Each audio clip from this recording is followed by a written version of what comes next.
Morning, friends. Today, the fourth Sunday in Lent, called Refreshment Sunday.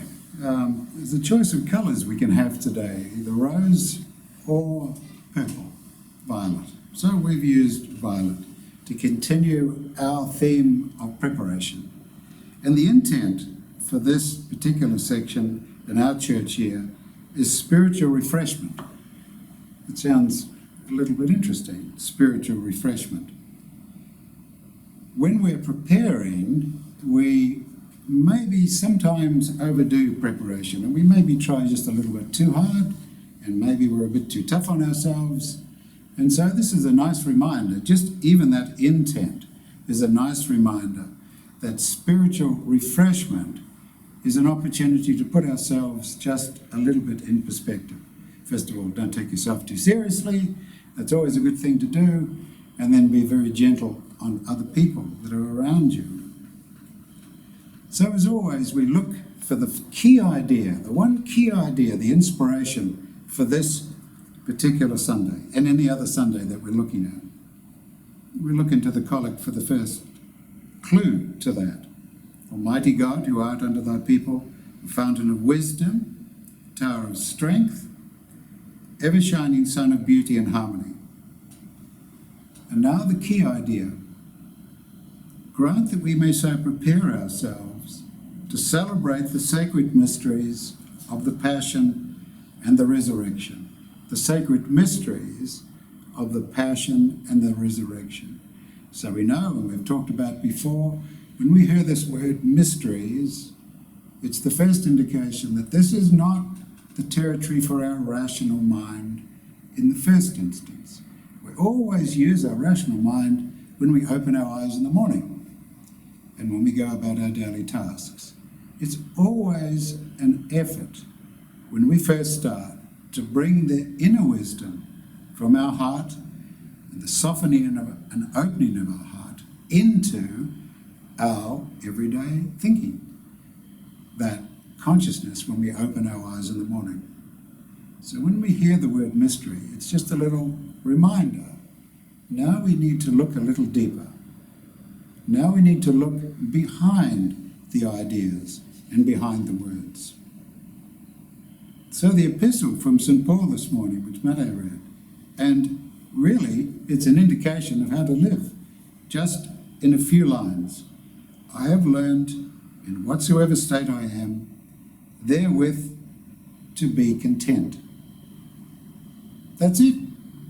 And then all sorts of illustrations that St. Paul writes when he's in different circumstances. But the key that he brings into this passage is everything is coming from the Christ within. He's tapped into the Christ within. He operates from the Christ within. And so he can say, with great sincerity and great confidence, I have learnt in whatsoever state I am, therewith to be content. I am connected to the source. And so he gets on with life. He wakes up in the morning. He does things. He interacts with people. But he maintains that connection. He maintains that connection. And then this lovely passage from the Gospel from St. John. When we see it's from St. John, we say, this is the different of the four Gospels. This has got extra messages. This has got extra layers. So we just slow down a little. It's a lovely narrative.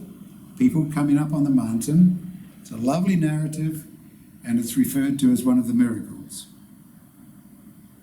And we recall whenever we read something about coming up on the mountain, it means what? It means we're raised our consciousness. Jesus is with the disciples and they're in an elevated mental state. We use that language, that 21st century language, thanks to psychology and all that sort of thing. People writing what became the New Testament don't use that language.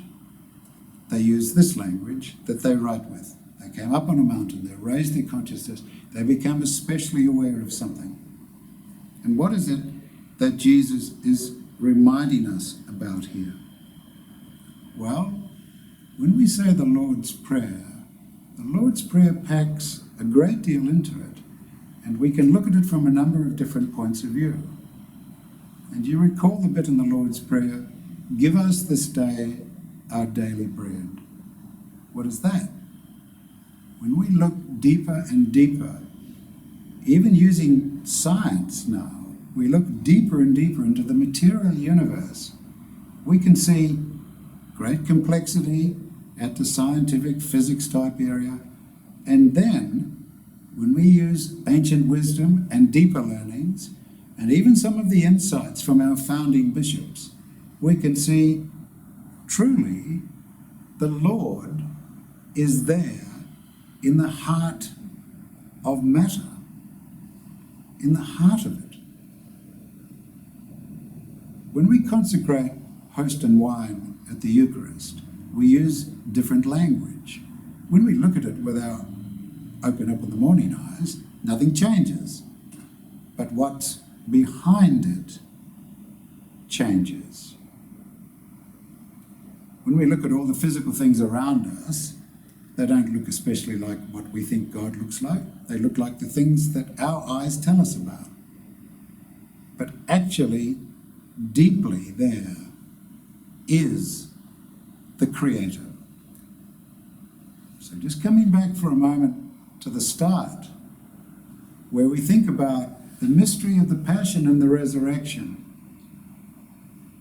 That message of the Passion and the Resurrection is deeply connected to what I'm talking about now, is deeply connected to the Creator penetrating into the very heart of the creation. And we, as co-creators of God, with God, co-creators with God, are also equipped to operate like that, under His guidance. This is a deep mystery, and this needs careful contemplation. But this is actually the message of Easter. This is the final pursuit, the final extent of the Creator coming into the material world. We have to deal with it all the time. We get a stubbed toe, we get a headache, we get tummy ache, we get all that stuff. That's because we've got a body. But even though we've got a body and we think, oh, well, all this God stuff, it's got to be a bit sort of special, we've got to be able to walk on water, all that stuff. No, that's nonsense.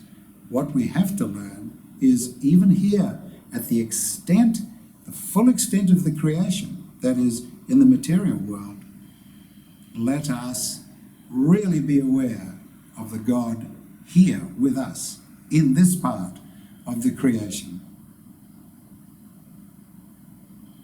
So, when we have this lovely story about Jesus taking the bread and splitting it up and splitting it up and splitting it up, that's exactly what happens in evolution. It splits up, it differentiates, it gets more complex, more and more and more and more and more stuff. In the ancient wisdom, we start with a symbol, a simple symbol, a simple symbol. One single idea. Could be something. Could be a dot, could be a circle, could be a cross. Very simple. But evolution differentiates. And what happens to God's influence? It's there all the way. It enables these things to happen. And so when we look at the words of St. John, when Jesus says to the disciples, he's just seen if they're awake, whence, what are we going to do about this? What are you going to do? He said to Philip, well, what are you going to do?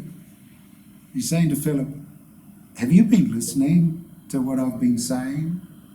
Do you really appreciate what it means when I tell you the Creator lives in the very heart of matter? Do you understand that? Well, now I'm going to give you a demonstration about what that actually means.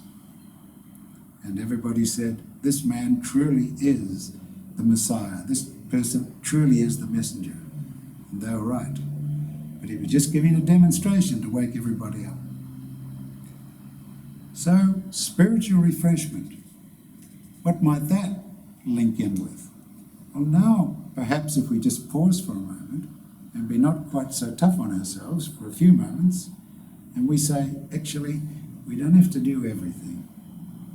We just have to maybe focus on tapping into the energy within us, the Christ within. And then, even operating here in the physical world, we can get great strength and inspiration.